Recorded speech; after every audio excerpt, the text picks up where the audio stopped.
Magandang hapon mga kabay. Kumusta po kayo mga kabay? Medyo matagal-tagal din di tayo nakapost. So ngayon meron tayong approve ngayon mga kabay. Ayan 39119 DW810. Bali ang papalitan natin mga kabay, armature, carbon, tsaka sleeve. So ito po yung armature mga kabay, oh. Yan yung bago mga kabay. So yan, ikakabit natin dito mga kabay. So tara, samahan nyo ako mga kabay. So yan mga kabay, nakalas ko na po yung screw. So hugutin na natin ito mga kabay. Hindi pa pala nakalas mga kabay lahat.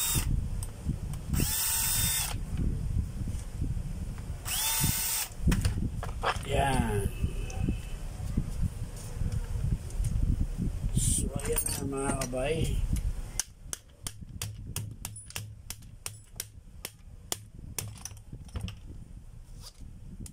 So ito mga kabay, madali lang to ikabit dahil meron na po siyang bearing, tsaka meron na rin siyang flange. Ayan.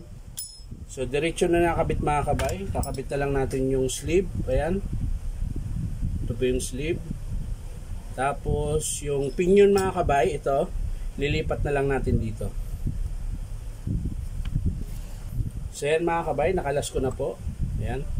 Bali lilipat lang natin po itong pinion niya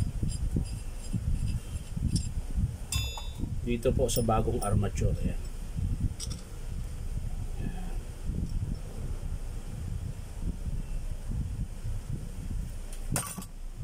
Ayan. Tapos ihigpitan natin mga kabay. Yan. So yun na mga kabay, sasalpak na natin dito sa 810 na unit. Ayan po, lalagay lang natin yung baffle. Ayan. Tapos armature. Wala. So yan mga kabay, sasalpak ko na yung armature.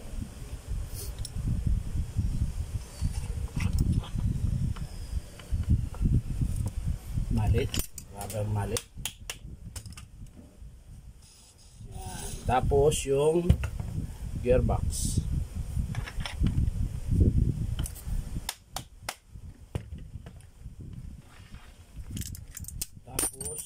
Screw. Ayan.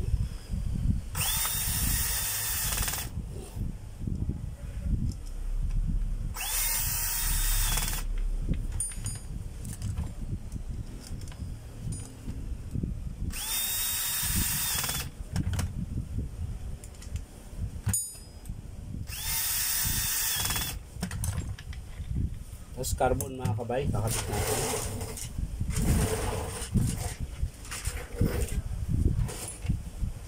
Ayan mga kabay. So ikakabit na natin yung carbon. Ayan.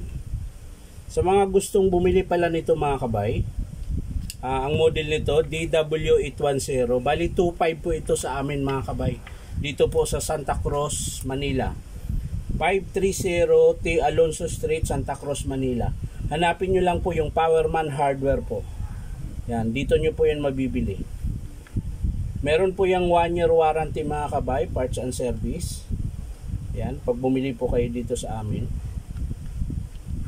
Ayan.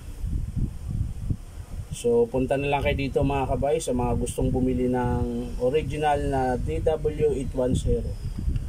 Ayan, punta lang kayo dito mga kabay sa Powerman Hardware. Tsaka syempre mga kabay, baka naman sa mga hindi pa nakasubscribe sa aking YouTube account, baka naman po pwede, salamat. So yan mga kabay, nakabit ko na po yung carbon. So titesting natin, isasaksak natin kung ano ang resulta. Yan mga kabay.